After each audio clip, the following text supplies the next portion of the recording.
बिस्मिल्लाहिर्रहमानिर्रहीम अस्सलामु अलैकुम। प्रीवियस लेक्चर में हम लोगों ने डिस्कस किया था लर्निंग कर्व थ्योरी और उससे रेलिवेंट बिल्कुल एक सिंपल सी एग्जांपल्स वगैरह तो हम लोगों ने सॉल्व भी की थी। मेथड ऑफ लर्निंग कर्व भी हम लोगों ने देखे थे कि हम लोगों ने इसको टैबुलेशन के जरिए किस तरह से लेके चलना है, जो कि हम लोग बहुत कम यूज करेंगे। और सेकंड मेथड हमारे पास मौजूद है फार्मूला इस्तेमाल करते हुए। सबसे ज्यादा हम इसी फार्मूले को ही यूज करेंगे लर्निंग कर्व के इफेक्ट को कैलकुलेट करने के लिए। अच्छा, प्रीवियस लेक्चर में हम लोगों ने ये एग्जांपल नंबर 10, 11 ये हम लोगों ने कंप्लीट कर ली थी। आज हम लोग देखते हैं इससे रेलिवेंट एक फुल फ्लेज क्वेश्चन, और उसके बाद आके हम लोग देखेंगे recording and accounting for labour cost. सबसे पहले हम लोग चलते हैं अपनी कंप्रीहेंसिव एग्जांपल्स की तरफ, और उसमें हम लोग सॉल्व करने वाले हैं कंप्रीहेंसिव एग्जांपल नंबर 1। बहुत अच्छी एग्जांपल, कमाल का क्वेश्चन है। मतलब अगर ये क्वेश्चन अच्छे से आप समझ लो ना, तो आपको ना लर्निंग कर्व इफेक्ट बड़े अच्छे तरीके से समझ आ जाएगा। इस क्वेश्चन को अगर आप लोग गौर से देखें, सबसे पहले इसकी रिक्वायरमेंट की तरफ जाएं। रिक्वायरमेंट क्या है? Calculate the price that QPL should quote in order to earn a margin of 25% of the selling price। अब आपने सबसे पहली चीज है कि अपनी रिक्वायरमेंट देखनी है कि मैंने उसको बताना क्या है। हमें एक कॉन्ट्रैक्ट मिला, एक कॉन्ट्रैक्ट पर हम लोगों ने जो प्राइस कोट करनी है कि हम आपको ये नंबर ऑफ यूनिट्स इतने रुपीस में दे सकते हैं, वो प्राइस क्या होनी चाहिए। अब जब मैं उस कॉन्ट्रैक्ट के ऊपर वो प्राइस कोट करने लगूंगा ना, तो मैंने अपना प्रॉफिट मार्जिन भी उसमें रखना है। लेकिन प्रॉफिट मार्जिन का पता कैसे चलेगा? जब मुझे उन यूनिट्स की कॉस्ट का पता होगा, तब जाके मैं अपना प्रॉफिट मार्जिन उसके ऊपर रखूंगा। फिर मैं वो एक प्राइस कोट कर सकता हूं। मैं बगैर कैलकुलेशन के प्राइस कोट नहीं कर सकता, अदरवाइज मैंने लॉस में चले जाना है। तो अब क्या करना है यहां पर? तो प्रॉफिट की कैलकुलेशन के लिए ना वो दो किस्म के कॉन्सेप्ट आपको देता है, कभी मार्कअप की बात कर देता है, कभी मार्जिन की बात करता है। दोनों कॉन्सेप्ट बहुत सिंपल से हैं, लेकिन अक्सर बच्चे यहाँ पे आके कंफ्यूज हो जाते हैं। अब जैसे ही उसने मार्जिन की बात की है कि 25% of the selling price, student क्या करते हैं कि वो ना कॉस्ट को डिटरमिन करते हैं इस सारे डाटा से, और उसको मल्टीप्लाइड बाय 1.25 या 125%, तो वो सेलिंग प्राइस बता देते हैं। अच्छा भला क्वेश्चन आपका गलत हो जाता है जब आपसे बात की जाती है ना मार्जिन के हवाले से। अब देखिए, मैंने स्टार्ट में भी अक्सर अपने बच्चों को ये पढ़ाता हूँ, ये कॉन्सेप्ट इतना कोई मुश्किल नहीं है मार्कअप मार्जिन। पहले आप लोगों ने क्या करना है कि जब भी प्रॉफिट को कैलकुलेट करना होता है ना, तो हम लोगों ने रखनी होती है अपनी सेल्स वैल्यूज। सेल्स मतलब रेवेन्यू, रेवेन्यू में से या सेलिंग प्राइस समझ लें, में से जब मैं इसमें से कॉस्ट को माइनस करूं तो मेरे पास रिजल्ट आता है प्रॉफिट। अच्छा, अब बड़ी इजी सी बात है, सबसे पहले काम आप यही किया करोगे।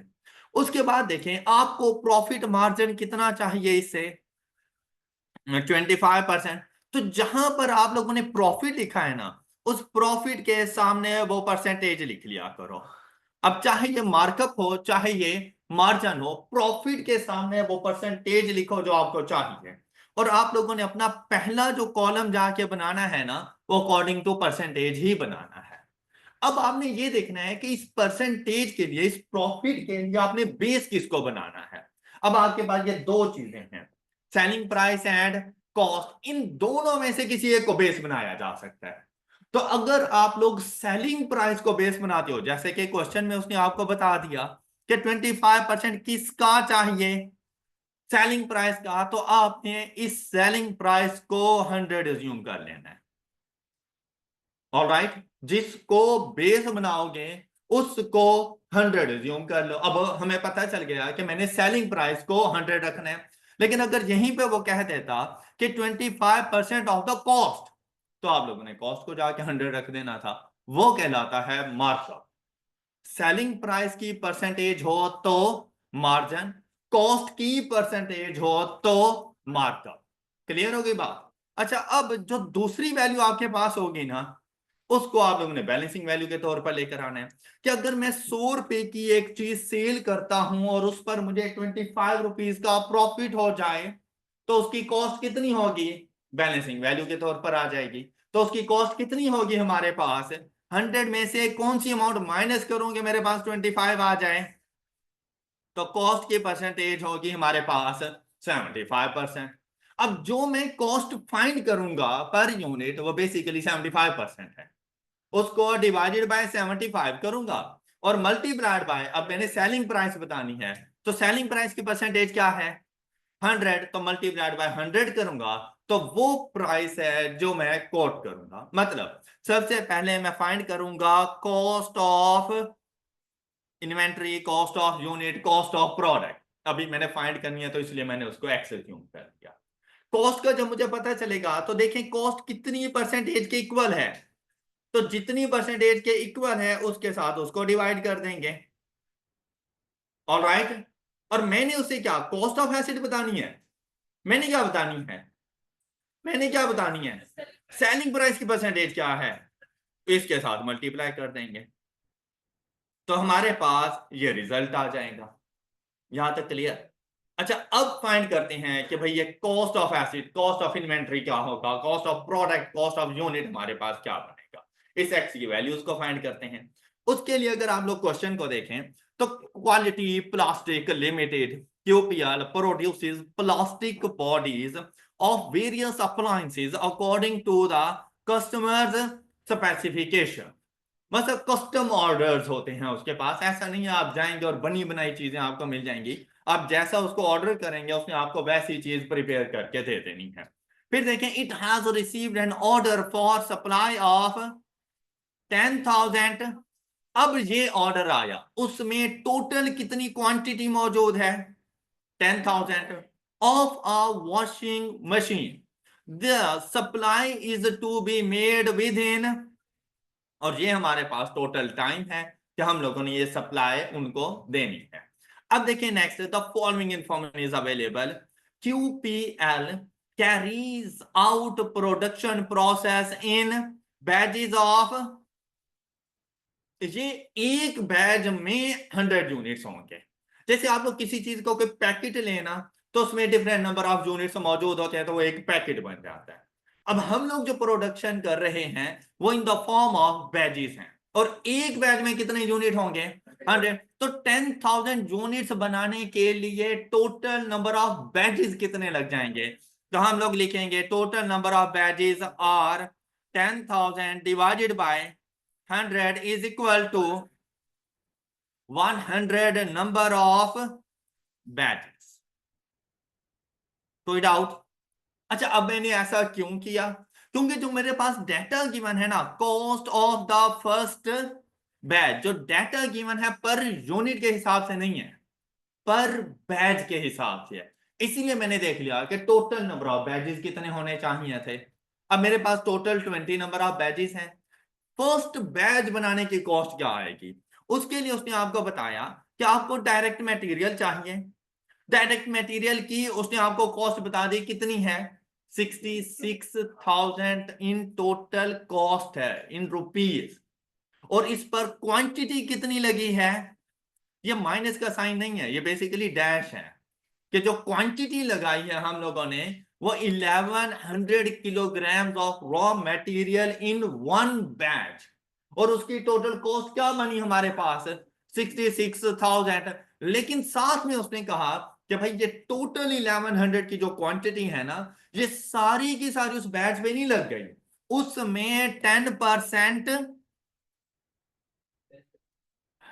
लॉस है। ऑलराइट, वो लॉस शामिल करके इंक्लूसिव ऑफ 10% इनपुट लॉसेस, वो 10% मिलाकर हमारे पास टोटल 1100 किलोग्राम ये बनी टोटल इन्वेंट्री जो हमने यूज की, और उसकी टोटल वैल्यू 66,000। ओके, अच्छा अब नेक्स्ट देखो, direct labour cost at normal rate 200 hours, यहां पर देखें टोटल कितनी अमाउंट 44। अच्छा यहां से ना हम लोग पर बैच के हवाले से हमें ये बता रहे हैं टोटल हमारे पास ये, तो पर किलोग्राम हम लोग यहां से इन्वेंट्री की वैल्यू फाइंड कर सकते हैं। इसी तरह अगर यहां पर देखें लेबर कॉस्ट नॉर्मल रेट, अब ये रेट नहीं है 200, ये क्या है 200 टोटल आवर्स लगते हैं एक बैच को बनाने के लिए। इसी तरह से फर्स्ट बैच को बनाने के लिए जो रॉ मटेरियल लगता है फर्स्ट बैच को बनाने के लिए वो 1100 किलोग्राम रॉ मटेरियल लगता है हमारे पास। अच्छा 200 आवर्स की टोटल वैल्यू क्या बन रही है 44, तो पर आवर हम क्या रेट दे रहे हैं 44,000 डिवाइडेड बाय, तो हम लोग पर आवर क्या रेट चार्ज कर रहे हैं at the rate of rupees 220 per hour. Okay, कोई डाउट? नेक्स्ट वन इज, कहते हैं overhead eight normal rate 200 hours is 30,000। अब यहां पर भी हम इसका पर और रेट कैलकुलेट कर सकते हैं। तो अगर इसको डिवाइडेड बाय 200 कर दो, तो पर और rate at the rate of rupees 150 पर और। बात क्लियर? कोई इशू यहां तक? अच्छा, ये सिर्फ फर्स्ट बैच के लिए उसने बताया कि ये मटेरियल है, ये लेबर है और ये ओवरहेड है, और ये टोटल कॉस्ट हमारे पास लग जाएगी फर्स्ट बैच के लिए। टोटल कितने बैचेस हैं? टोटल कितने बैचेस हैं? 100 नंबर ऑफ बैचेस हैं हमारे पास। अब देखें, कहते हैं it is estimated that due to learning curve effect. अब इसमें आके थोड़ी सी कॉम्प्लेक्सिटी डाल देनी होती है। आपका क्वेश्चन मतलब इतना सिंपल नहीं है जितना आप लोग सोच रहे होते हो। ऐसा नहीं है कि आप इनको मल्टीप्लाइड बाय 100 करोगे तो 100 बैचेस की कॉस्ट आ जाएगी। इतना इजी नहीं है आपका क्वेश्चन। अब क्या करना है इसमें, कहते हैं completion of the first, second, third and fourth batch would require 200, 160, 148, 140 hours respectively। अब उसने खुद बता दिया कि भाई वो जो फर्स्ट बैच बनाने के लिए आपको 200 आवर्स लगे थे ना, ये देखें ऊपर उसने बताया था ना फर्स्ट बैच के लिए। कहता है जब सेकंड बैच बनाने लगोगे तो 200 आवर्स नहीं लगेंगे। सेकंड के लिए कितने लगेंगे? 160। जब थर्ड बैच बनाने लगोगे तो 160 भी नहीं लगेंगे। तब कितने लगेंगे? 148। और जब फोर्थ बैच बनाने लगोगे 140। Okay, okay. This learning effect would continue till completion of, हम कितने बैचेस बना रहे हैं, जबकि लर्निंग कर्व का इफेक्ट कहां तक जाएगा।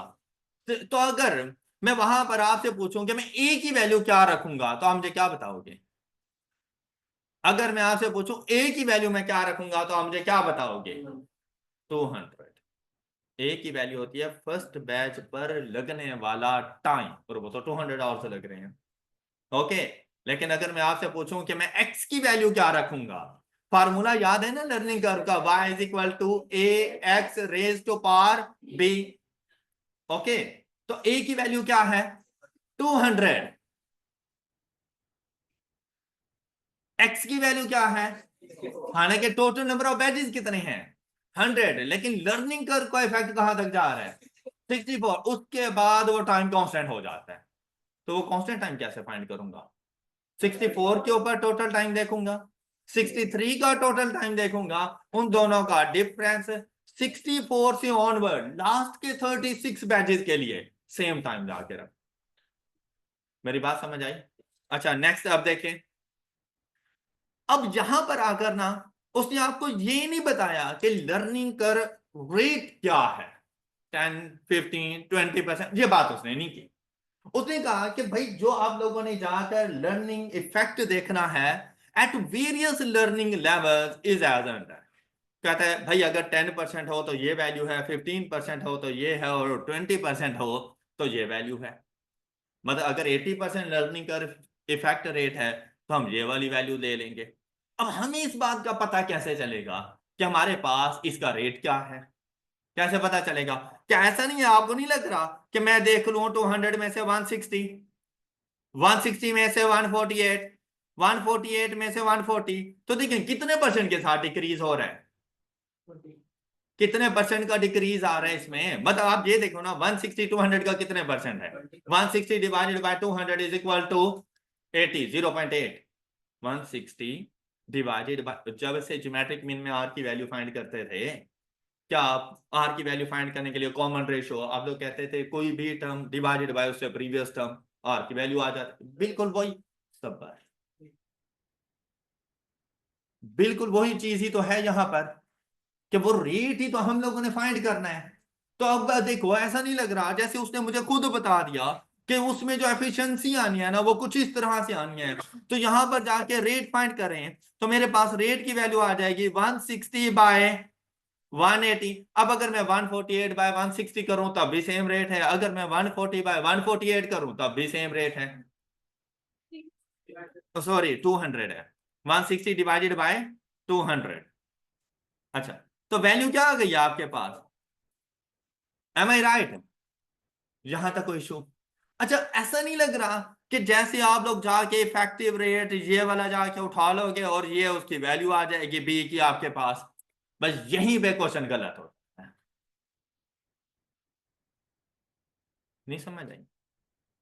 तो आपने क्या सेम रेट आपका सिंपल 0.94 अच्छा ये देखो, ये इस तरह से आता है ना, जो हमारे पास प्रोडक्शन होती है ना वो ट्वाइस हो, ये इस तरह से चेक करो, आएगा?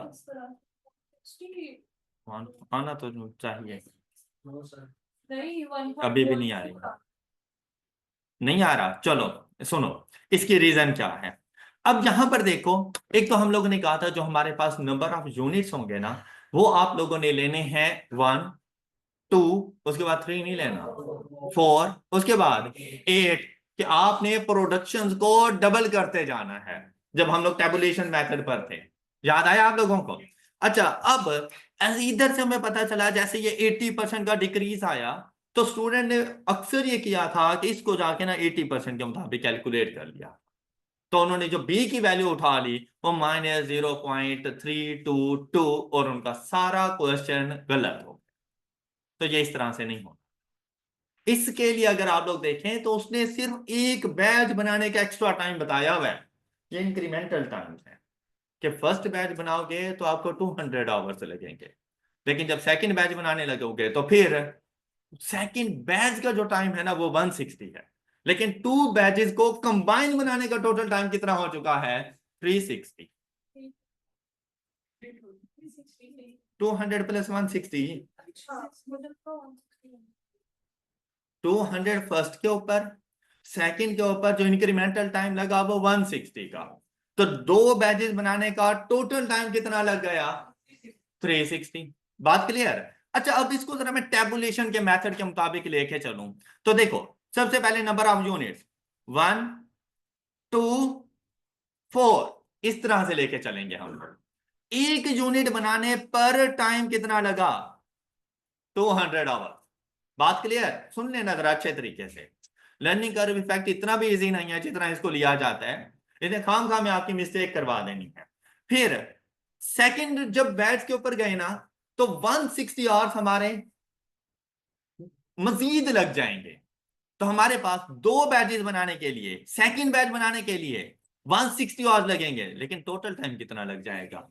360। ये बात क्लियर? अच्छा, ये बात क्लियर? अच्छा, फिर से देखो, जब 4 बैच बनाने लगेंगे तब टोटल टाइम कितना लगेगा? 200 प्लस 160 प्लस 148 प्लस 140, 648। 3 मैंने नहीं लिखा ना, 648। 3 मैंने नहीं लिखा ना, क्योंकि प्रोडक्शन को हम लोगों ने डबल करना होता है। जब हम लोग लर्निंग कर इफेक्ट फाइंड कर रहे होते हैं तो टेबुलेशन मेथड में हम लोगों ने प्रोडक्शन को डबल करना होता है। उसने तो इंक्रीमेंटल आवर्स बता दिए थे, हमने इस थर्ड वाले को यहाँ से नहीं उठाना कि यहाँ पे हम 3 लिखें, हम 1 2 और 4 के मुताबिक जाएंगे। ओके, हो गई ये बात? अच्छा, अब यहाँ पर देखो, ये तो टोटल टाइम है और इधर आप लोगों को पर यूनिट टाइम कितना मिलेगा। अब इसके लिए पर यूनिट टाइम कितना है? एक यूनिट के लिए तो 200 ही है ना, लेकिन अगर यहां पर देखें टू बैचेस बनाने में टोटल टाइम कितना लगा? टू बैचेस बनाने में टोटल टाइम कितना लगा? मेरे ना क्वेश्चन को सुन लिया करें। 360। इस तरह से बाकी क्वेश्चन बाकी स्टूडेंट भी कंफ्यूज हो रहे होते हैं, मैं टोटल टाइम पूछ रहा हूं। टू बैचेस बनाने में टोटल टाइम कितना लगा? तो ऑन एवरेज एक बैच में कितना टाइम लग रहा है? आप मुझे बताओ। 180। ओके, जंप ना लो खाम खा का, इतनी कैलकुलेशन मुझे भी आ जाती है। 180। ओके, 4 बैचेस बनाने का टोटल टाइम, तो ऑन एवरेज एक बैच के ऊपर कितना टाइम लग रहा है? 162। ऑलराइट, यहां से रेट का पता करो। अब देखो, अगर लर्निंग करके इफेक्ट को देखो, y की वैल्यू क्या होती है हमारे पास? Average rate, average time per unit, am I right? Average time per unit, ये y की वैल्यूज है। इनकी मदद से जाकर हम लोगों ने r की वैल्यू फाइंड करनी है, मतलब लर्निंग कर इफेक्ट का रेट देखना है। अब यहां पर देखो, 180 डिवाइडेड बाय 200, 0.9। इसी तरह अगर आप यहां पर देखें 160 डिवाइडेड बाय 180, तब भी, तो बेसिकली इस क्वेश्चन के मुताबिक जो हमारा लर्निंग कर्व रेट था वो 90% है, 80% नहीं था कि हम लोग यहां से सिर्फ देखें और हम कहें 80%, ऐसा नहीं था। यहां तक बात समझ आ गई है? बात, तो ये एक्स्ट्रा इंफॉर्मेशन थी कि ये बच्चे मिस्टेक करते हैं, तो आपने ऐसी मिस्टेक नहीं करनी। आपने क्वेश्चन को अच्छे तरीके से पढ़ना है कि डाटा क्या गिवन है, और उसके मुताबिक जाकर आपने उसको सॉल्व करना है। यहां तक कोई इशू है? अच्छा, अब देखें नेक्स्ट जरा। कहते हैं it is estimated that after completion of first 16 batches material input losses would be reduced from। अब अगर आप लोग यहां पे गौर करें तो उसने आपसे क्या कहा था कि फर्स्ट बैच के लिए हमारे पास जो मटेरियल का लॉस है वो 10% है। अच्छा, नेक्स्ट 16 बैचेस तक 10% ही है, लेकिन उसके बाद अब जरा एफिशिएंसी आ जाती है, उसके बाद जरा स्किल्स आ गई हैं, तो मटेरियल 10% तक लॉस नहीं हो रहा। अब उसका जो लॉस है वो 10 से डिक्रीज होकर 6%। तो मतलब फर्स्ट 16 यूनिट्स के लिए मटेरियल अलग से फाइंड करूंगा अकॉर्डिंग टू 10% ऑफ लॉस, और जो लास्ट के कितने 84 बैचेस हैं उनके ऊपर 6% मटेरियल लॉस रिकॉर्ड करके उसकी वैल्यू फाइंड। तो इशू नेक्स्ट देखो। कहते हैं QPL works a single shift of 8 hours per day. एक दिन में 8 घंटे काम हो रही हैं। टोटल हमारे पास 30 डेज थे इस प्रोजेक्ट को कंप्लीट करने के लिए। उन 30 डेज में उसने कहा कि मेरे पास QPL can spare 8000 direct labour hours उसके पास इस प्रोजेक्ट को कंप्लीट करने के लिए मौजूद है। 8000 डायरेक्ट लेबर आवर्स उसके पास मौजूद है। हमने ये देखना है हमें कितने चाहिए। 100 बैचेस को कंप्लीट करने के लिए हमें डायरेक्ट लेबर आवर्स कितने चाहिए, सबसे पहले हम ये जाके कैलकुलेट करेंगे। ऑलराइट, अब ऐसा नहीं है कि हम लोग यहां पर कह दें कि भाई 200 आवर्स लग रहे थे पहले बैच पे, तो 200 multiplied by 100 is equal to जो भी वैल्यू है। ऐसी कोई बात नहीं है, इसमें डिक्रीज आ रहा है। तो हम लोगों ने इन टोटल देखना है कि कितना टाइम हमें रिक्वायर्ड होगा। फिर क्या करना है, कहते हैं over time hours can be worked eight 1.5 times the normal rate. और नॉर्मल रेट कितना था, ये इसीलिए मैंने जाके फाइंड किया था। नॉर्मल रेट 220, उसका 1.5 330। ओवर टाइम के लिए पे करूंगा 330 रुपीज पर आवर। लेकिन ओवर टाइम कौन सा हो, 8000 से जो ऊपर वाले आवर्स होंगे ना वो सारे का सारा ओवर टाइम। बात समझ आई है? 8000 तक डायरेक्ट लेबर आवर्स, लेकिन अगर इस प्रोजेक्ट को कंप्लीट करने के लिए मुझे 8000 से भी ज्यादा नंबर ऑफ आवर्स की जरूरत है, लेबर वर्क की जरूरत है, तो उनको मैं ओवर टाइम पे करूं। बात क्लियर? नेक्स्ट सुनो। अब कहते हैं ड्यूरिंग द ओवर टाइम और ड्यूरिंग द ओवर टाइम और मतलब 8000 आवर्स तक आपके ओवरहेड सेम रहेंगे, लेकिन जब ओवर टाइम आवर्स होंगे ना तो आप लोगों के ओवरहेड्स इंक्रीज हो जाएंगे 1.25 टाइम, मतलब 25% के साथ आपके ओवरहेड्स भी इंक्रीज हो जाएंगे। तो 8000 आवर्स तक आप लोगों ने बिल्कुल सेम सेम रखना है, उससे ऊपर जितने होंगे वो इंक्रीज कर जाएंगे 1.25। बात क्लियर? अब अगर आप लोग यहाँ पे ओवर हेड्स को देखो तो नंबर ऑफ आवर्स के मुताबिक ही था। उसने कहा था 200 आवर्स के लिए हम पे कर रहे हैं 30,000, तो पर आवर हम क्या रेट पे कर रहे हैं 150, और 150 8,000 आवर्स तक 150 पे करेंगे। लेकिन 8,000 आवर्स से ऊपर जो ओवर टाइम आवर्स होंगे उसके लिए कितना जाके हम लोग पे करेंगे 150 मल्टीप्लाइड बाय 1.25, और वैल्यू आपके पास बन जाएगी ये 187.5। क्लियर? अब चलते हैं क्वेश्चन के सॉल्यूशन की तरफ। हाँ जी, तैयार हैं?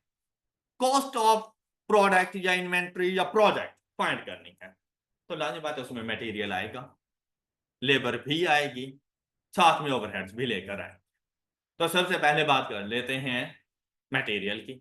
मटेरियल के लिए अगर आप लोग देखो तो उसने आपसे सिंपल सी बात कही थी, कहते हैं कि भाई फर्स्ट बैच बनाने के लिए आपको मटेरियल चाहिए 66,000 मतलब 1100 किलोग्राम्स, और उसमें 10% तक नॉर्मल लॉस है, और साथ में कहता है कि ये नॉर्मल लॉस फर्स्ट 16 बैचेस तक बिल्कुल ऐसे ही चलेगा। तो मतलब एक बैच अगर 66,000 का मटेरियल यूज कर रहा है तो 16 बैचेस कितने, 16 बैचेस कितने का रॉ मटेरियल यूज करेंगे?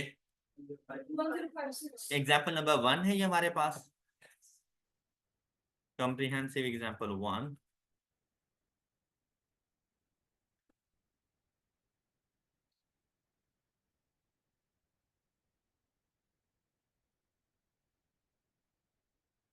अच्छा जी, उसके लिए सबसे पहले हमारे पास आएगा रॉ मटेरियल। रॉ मटेरियल कैसे आएगा? 16 number of batches multiplied by 66,000, और टोटल वैल्यू हमारे पास बन जाएगी 56,000। ये बात क्लियर? रिमेनिंग हमारे पास रह गए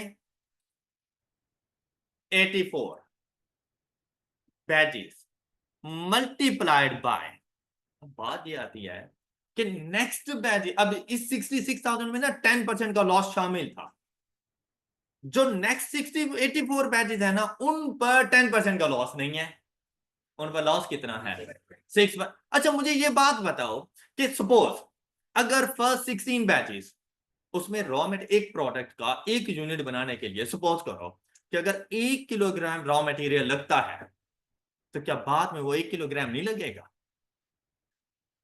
1 किलोग्राम ही लगेगा, चाहे आप में जितनी मर्जी परफेक्शन आ जाए। भाई जितना रॉ मटेरियल रिक्वायर्ड है वो तो उतना ही लगेगा, प्रोडक्ट को तो उतना ही दोगे। हाँ अब बात क्या है जो मैं इधर आपको बताऊं, वैसे ही जरा ये ले रहा हूं कि भाई 100 किलोग्राम्स ऑफ रॉ मटेरियल लगते हैं एक बैच को बनाने के, लेकिन उसने कहा कि इस पर ना 10% का हमारे पास होता है लॉस। तो मैं जाकर, अभी ये कैलकुलेशन थोड़ी गलत हो सकती है लेकिन सिर्फ आपको समझाने के लिए मैं कर रहा हूं, मैं जाकर 110 किलोग्राम्स जाके परचेज कर लूंगा रॉ मटेरियल, उसमें से ऐसे समझो परसेंटेज को छोड़ो, मतलब 10 किलोग्राम्स रॉ मटेरियल आपने वेस्ट करना होता है, 110 मैं परचेज करूंगा, 100 किलोग्राम्स ऑफ रॉ मटेरियल से वो प्रोडक्ट बन जाएगी। एम आई राइट? बाद में मुझ में चाहे जितनी मर्जी एफिशिएंसी आ जाए, जितनी मर्जी मुझ में परफेक्शन आ जाए, मैं अपनी वेस्टेज को तो कम कर सकता हूं, मैं अपनी वेस्टेज कम कर दूं, लेकिन अगर एक प्रोडक्ट, एक अच्छी क्वालिटी का प्रोडक्ट बनाने के लिए 100 किलोग्राम्स ऑफ रॉ मटेरियल लग रहा था तो वो बाद में भी 100 ही लगेगा। क्लियर? लेकिन मैंने फर्क किस चीज में डाला कि जहां पर मैं पहले 10 यूनिट्स वेस्ट करता था वहां पर मैं 6 यूनिट वेस्ट करूंगा, तो अब जाके परचेज कितने किलोग्राम करूंगा 106 किलोग्राम। क्या मेरी बात समझ आई है? कोई इशू? तो आपने जो रॉ मटेरियल में डिक्रीज लेकर आना है ना, वो सिर्फ अपनी वेस्टेज के लिहाज से लेकर आना है, प्रोडक्ट को जितना चाहिए आपने उतना देना है उसको। बात क्लियर? बात क्लियर? अच्छा अब सुनिएगा, आप अपने क्वेश्चन पर आओ कि भाई आपकी प्रोडक्ट को रॉ मटेरियल चाहिए कितना पर बैच, 66,000 का रॉ मटेरियल लेकर आए, लेकिन इसमें तो 10% की तो वेस्टेज थी, एम आई राइट? तो आप अपना जो प्रोडक्ट बना रहे हो, क्या उसको सारे का सारा रॉ मटेरियल 66,000 का रॉ मटेरियल दे रहे हो? नहीं। तो ये बताओ कि उसको कितना रॉ मटेरियल दे रहे हो। तो अब देखो कैसे हम लोग करेंगे कि अगर हम 100 रुपए का रॉ मटेरियल परचेज करते हैं, उसमें से 10% तो लॉस हो जाता है, तो जो प्रोडक्ट को हम लोग दे रहे होते हैं वो कितने परसेंट देती हैं? 90%। ये बात समझ आई है?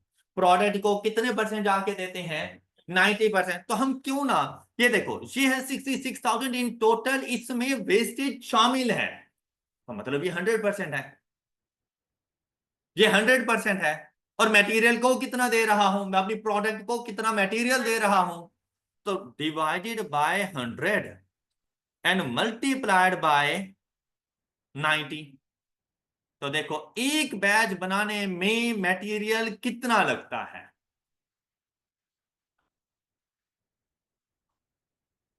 जी? 594।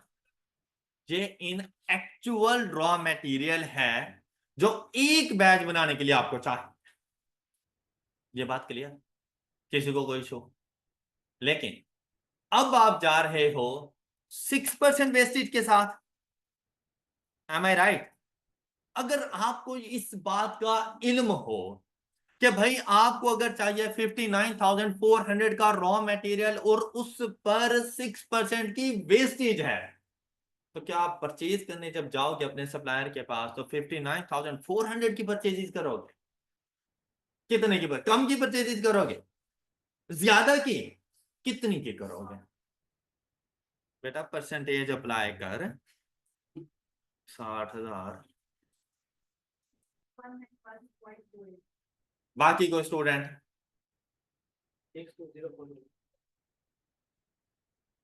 शाबाश शाबाश, अपनी तरफ से कैलकुलेशन करके मुझे दिखाओ, मैं भी तो देखूं ना।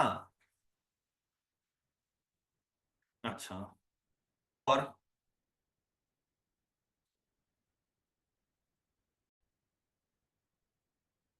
अच्छा, मैंने ना सिर्फ आपको इसका सोल्यूशन नहीं बताना कि इसका सोल्यूशन इस तरह से है, वो तो हर वगैरह बता देगा आप लोगों को, इवन के बुक में नीचे लिखा हुआ है, शायद आप लोग किसी ना किसी तरह पहुंच भी जाओ। भाई मैंने पहले आपसे गलतियां करवानी और फिर आपको बताना है, ये वो कॉमन मिस्टेक्स हैं कि अगर यही क्वेश्चन आज क्या में आ जाए ना, तो आप सब लोग ये मिस्टेक्स करते हो। अब सारों को पता चल गया कि हर किसी की डिफरेंट डिफरेंट वैल्यू आ रही है, अब इनमें से कोई एक ठीक होगा, सारे तो एट अ टाइम ठीक नहीं हो सकते, तो लाने बात है बाकी सारी बात गलत। हाँ।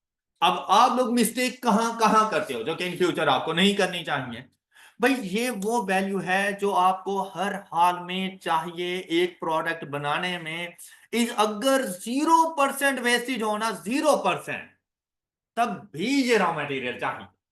अब इसका यह मतलब नहीं है 0% वेस्टेज है तो मैं कुछ भी ना लेकर आऊं, इसका ये हरगिज मतलब नहीं है।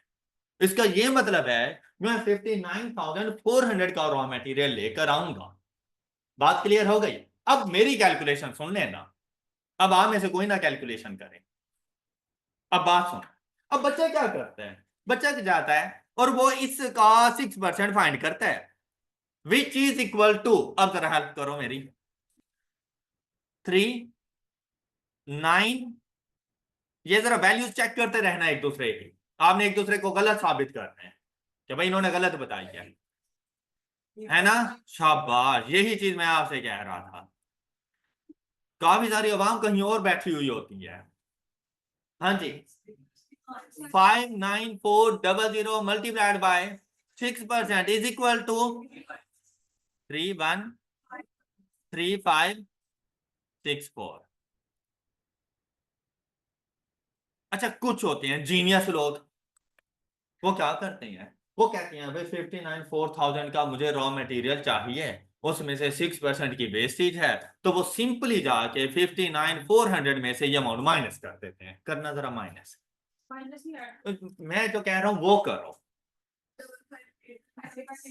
और वो कहते हैं हमारे पास रॉ मटेरियल मटेरियल आएगा पर यूनिट 55836, नहीं, ये बात गलत है। बात क्लियर हो गई? अच्छा, कुछ महान हस्तियां बैठी हुई होती हैं, वो कहते हैं माइनस नहीं तो फिर प्लस सही, कि कोई एक चीज तो होगी, वो कहते हैं सर प्लस कर दें। वो जाते हैं 594000 plus 3564 and the answer is 62964। ये भी गलत, ठीक, ये भी नहीं है। भाई जो वेस्टेज होनी है, जितना मटेरियल परचेज करोगे ना, उसका 6% वेस्ट होना है, ये तो रिक्वायर्ड है। इसका 6% वेस्ट नहीं होना। तो मतलब 6% वेस्टेज के बाद आपके पास जो रॉ मटेरियल बचना चाहिए ना, वो 59,400 होना चाहिए। क्या मेरी बात समझ आई है? वेस्टेज के बाद, 6% वेस्ट के बाद, क्योंकि अब 10% वाली स्टोरी तो खत्म हो गई ना। 6% वेस्टेज के बाद अगर रॉ मटेरियल बचना चाहिए तो उसकी वैल्यू क्या हो? मतलब अगर मैं 100 रुपए का रॉ मटेरियल परचेज करूं ना, और उस पे 6% की वेस्टेज हो जाए, तो रिमेनिंग मेरे पास 94% वैल्यू आएगी। एम आई राइट? तो बेसिकली ये जो वैल्यू है ना आपके पास, ये 94% है। आपने इस वैल्यू 59400, अब ये कितने परसेंट है आफ्टर 6% वेस्टेज? तो ये वैल्यू जितने परसेंट है उसके साथ, और आपने कौन सी परसेंटेज पे इसको लेकर जाना है? 100 पर लेके जाना है। मानो 6 पे क्यों लेके जाना है? 100 रुपए का खरीदा, 6 रुपए की वेस्टेज है, 94 बाकी रह गए, तो 106 पे लेके जाऊं? मतलब पागलों का भी मैं सवाल निकला। वो बात वैसे सच हो गई है। Oh my God. तो मल्टीप्लाइड बाय जितने का भाई मटेरियल मैंने खरीदा, मैंने 100 रुपए का खरीदा, तो मल्टीप्लाइड बाय 100, तो मुझे कितना मटेरियल चाहिए? 6319 1.48, ये कह रहे हो आप? 63191.48, ये मुझे रॉ मटेरियल पर बैच चाहिए। कितने बैचेस के लिए? फॉर नेक्स्ट 84 बैचेस के लिए। तो अब ये जो वैल्यू आई हुई है आपके कैलकुलेटर पर, आपने इसको मल्टीप्लाई करवा देना है। अब ये वैल्यू बेसिकली मैंने फाइंड कैसे की है, ये देखो। 66,000 जो एक्चुअल बताई गई थी, 66,000 जो एक्चुअल बताई गई थी, ये हमारे पास कितने परसेंट वैल्यू थी? ये वैल्यू कितने परसेंट थी? ये 100% थी। लेकिन मैं अपने रॉ मटेरियल को कितना चार्ज कर रहा था? एक बैच को कितना मटेरियल चार्ज कर रहा था? तो इसका 90% एक मटेरियल को जा रहा था, एक बैच को जा रहा था। ओके, अब मुझे चाहिए उतना ही मटेरियल, लेकिन ये वाला है मेरे पास बेसिकली 94%। तो इसको डिवाइडेड बाय 94 कर दो, मल्टीप्लाइड बाय 84 कर दो, तो आंसर आ जाएगा 5308085। ओके, बात क्लियर? तो टोटल मटेरियल कितना चाहिए आप लोगों को? अब रॉ मटेरियल वाली स्टोरी खत्म हो गई। कोई ऐसा बचा जिसको समझ आई हो ये बात? टोटल 6364085, ये था रॉ मटेरियल। डन? नहीं, वैसे वैसे सब बच्चों को सही से समझ आ गई है ये बात? कहीं आप लोगों ने इन दोनों को तो नहीं ऐड कर लिया? और हमने भी यही कैलकुलेट किया था। तो ओके, अब बात नेक्स्ट चलें। अच्छा, अब जब रॉ मटेरियल आ गया, तो अब किसकी स्टोरी शुरू करें? किसकी स्टोरी शुरू करें अब? क्या मैं ओवरहेड पहले कर सकता हूं? क्यों नहीं कर सकता? है? शाबाश। तो मुझे लेबर आवर्स का ही नहीं पता, तो टोटल लेबर आवर्स कितने लगने हैं, क्योंकि मुझे ये तो पता है कि 8000 तक अगर गया तो वो मैंने जाना है 150 पर आवर के हिसाब से, लेकिन अगर ओवर टाइम हो गया तो कितना ओवर टाइम आवर्स है। तो जब वो नहीं पता तो फिर मेरे पास ओवरहेड भी नहीं आने वाले, तो मतलब पहले फिर लेबर की ही कैलकुलेशन करते हैं। ओके, अब लेबर की जब कैलकुलेशन के लिए आए, डायरेक्ट लेबर, अच्छा डायरेक्ट लेबर में जब अब हम लोग आ रहे हैं ना, तो मुझे बेसिक पे भी देनी है, और अगर मैं ओवर टाइम दे रहा हूं तो मुझे ओवर टाइम भी देना है। लेकिन बात ये होती है कि सबसे पहले ये फाइंड करो टोटल आवर्स रिक्वायर्ड कितने हैं इस कंप्लीट टास्क के लिए।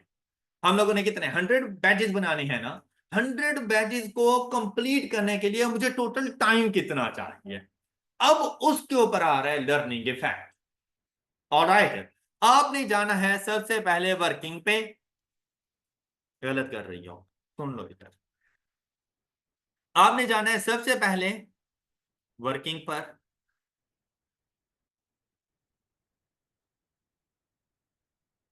वर्किंग में सबसे पहली चीज जो आपने करनी है ना, वो ये वाला काम करना है, ये वाला 1 to 4 यूनिट, ये लेबर और आपने उसके मुताबिक लर्निंग इफेक्ट का रेट देखना है। सबसे पहला काम ये करना है, हो गया। तो लर्निंग इफेक्ट रेट कितना है, 0.9 मतलब 90%। उसके लिए बी की वैल्यू क्या है, ये बात पता चल गई। अब आपको ए की वैल्यू का भी पता है कि आपके पास ए की वैल्यू क्या आ रही है 200। एक्स की वैल्यू का पता है कि ये जो लर्निंग इफेक्ट चलना है ये बेसिकली 64 बैचेस तक चलना है, और उसके बाद कांस्टेंट हो जाएगा। तो आप लोगों को ये देखो कि 64 बैचेस बनाने का टोटल टाइम कितना है, 64 बैचेस बनाने का टोटल टाइम कितना है। अब उसके लिए हम लोग क्या करेंगे, ये देखें, टाइम रिक्वायर्ड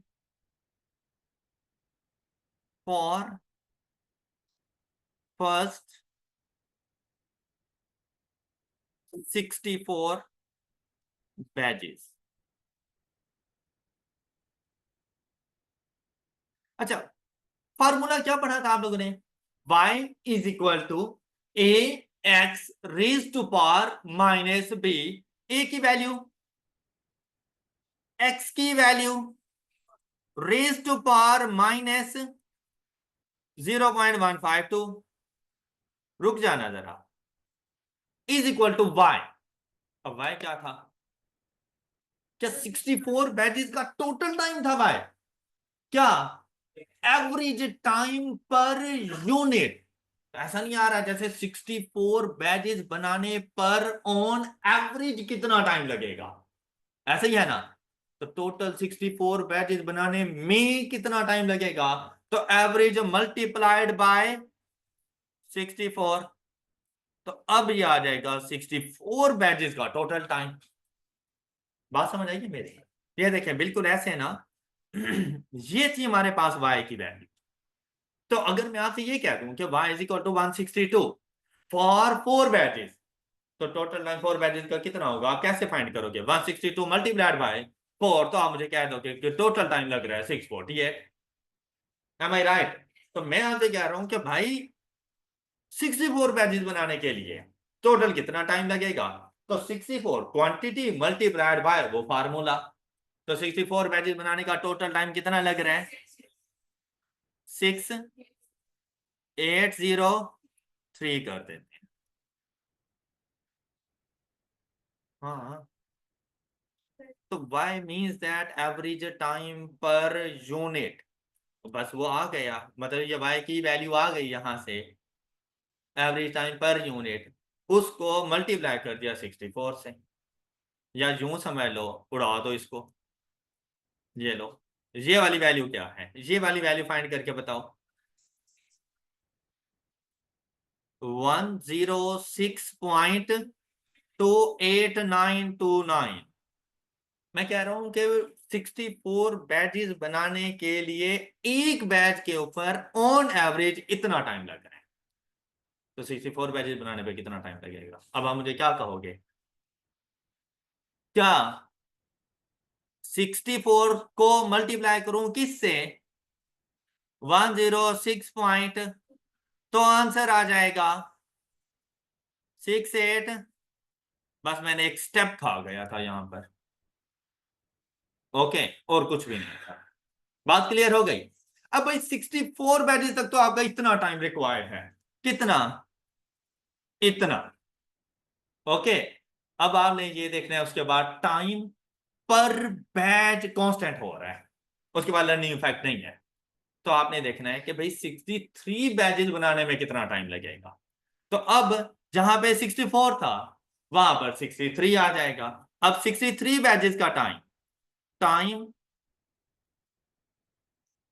फॉर 63 बैचेस। अच्छा, आप बताओ क्या करूं? 63 मल्टीप्लाइड बाय, हाँ जी, 200 multiplied by 63 raise to power. अब तो ऐसे कर सकता हूं ना, 63 multiplied by, the answer is 6712। जब 63 यूनिट्स मैंने बना लिए थे ना, 63 बैचेस, तो मेरा जो टोटल टाइम लगा था वो था 6712 आवर्स। जब मैंने 64th बैच कंप्लीट किया ना, तब तक मेरा टोटल टाइम लग चुका था 6803। तो वो एडिशनल एक बैच बनाने में मेरा कितना टाइम लगा? अब आप लोगों ने आकर इन दोनों का डिफरेंस ले लेना है। कितना? 91। 91 आवर्स पर बैच अब आपको लगेंगे फॉर नेक्स्ट 36 बैचेस। बात क्लियर? 91, क्योंकि उसके बाद टाइम कांस्टेंट हो गया था ना, जो जितना टाइम 64th बैच को बनने में लगा, अब इतना टाइम आगे तमाम बैचेस को लगेगा। 64 बैचेस तक टोटल टाइम हमने यहां कैलकुलेट कर लिया। टोटल 100 बैचेस बनाने हैं, तो बाकी कितने बैचेस रह गए? 36 multiplied by 91 is equal to 32 76। ये लास्ट के 36 बैचेस के लिए, और 64 बैचेस के लिए कितना टाइम था? 6803। तो अब ये देखो, for first 64 batches,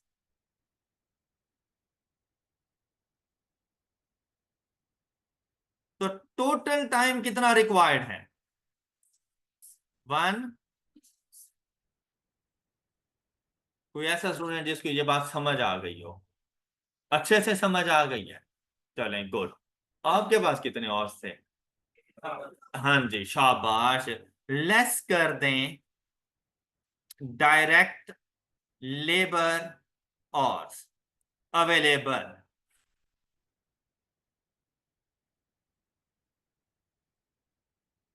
which is equal to 8000। तो आपके पास ओवर टाइम कितना आ जाएगा? ये है आपका over time, over time required.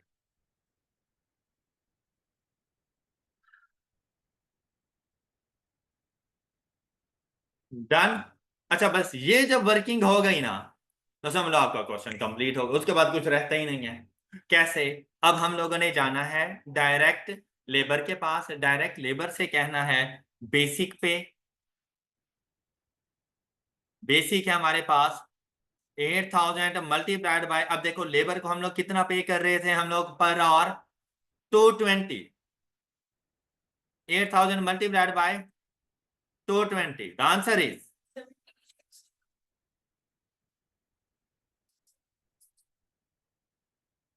60,000, 1760,000, ऐसे ही है। अच्छा, फिर ओवर टाइम कितना? 20 मल्टीप्लाइड बाय 220 मल्टीप्लाइड बाय 1.5। शाबाश। अब देखो मैंने ऊपर टोटल टाइम नहीं लिया था, मैंने सिर्फ बेसिक टाइम लिया था, तो multiplied by basic rate. Over time multiplied by over time, मैं ओवर टाइम प्रीमियम नहीं ले रहा सिर्फ। क्लियर? तो अब यहां पे टोटल वैल्यू 68 60 70, सुभान अल्लाह, 686070। ऐसे ही है ना? अब क्या लेबर को कुछ और पे करना है? बस डन। चलो लेबर के लिए टोटल वैल्यू देखो,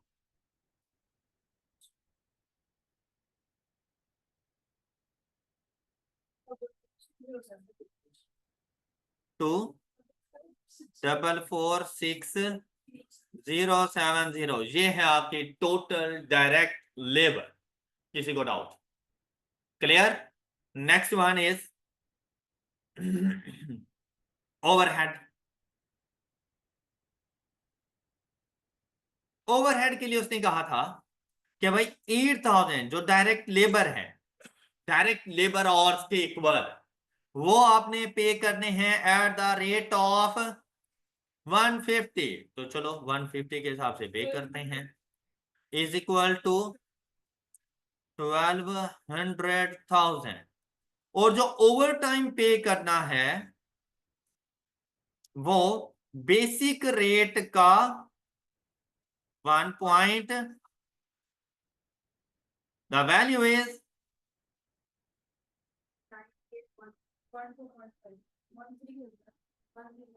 13। डन? क्या इसके अलावा और कुछ है? और कुछ है? चले अब आपने टोटल ओवरहेड देखें, गुस्सा नहीं करना। 1589813 and the total cost of 100 badges is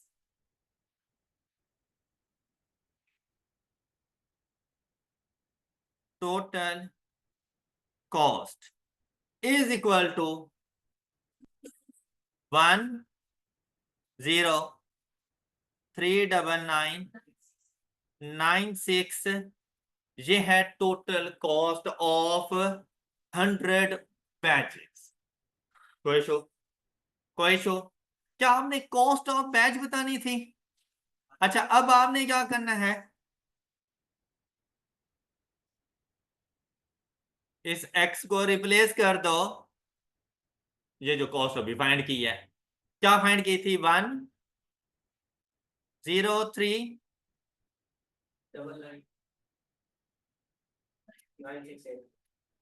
divided by multiplied by 100, आपको सॉल्यूशन मिल गया and answer is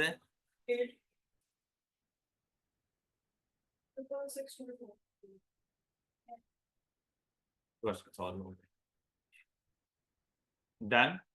learning curve का इफेक्ट बहुत अच्छा था ना? सब बच्चों को सही से समझ आ गया? किसी भी स्टूडेंट को कोई डाउट किसी भी किस्म का?